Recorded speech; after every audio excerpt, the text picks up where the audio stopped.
было бы меньше, чем есть сейчас. И у нас звонок в студию, вы можете продолжить. Добрый вечер. Алло, добрый вечер. Мы слушаем вас. Вас беспокоит в Херсонской области.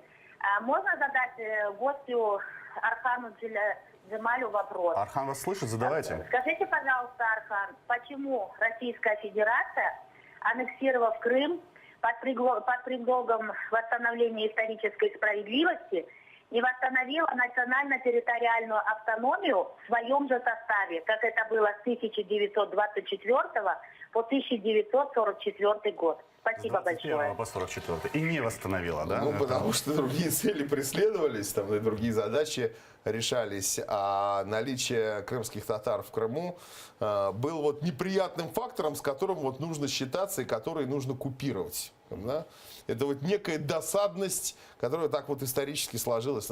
Вернулись в 90-е годы с Узбекистана, вернулись, ну что теперь делать? Там, да? Вот их много тысяч, там всех же не убьешь. Давайте только активистов. Да? Не для того это все делалось, для того, чтобы восстанавливать какие-то права крымских татар. Я предлагаю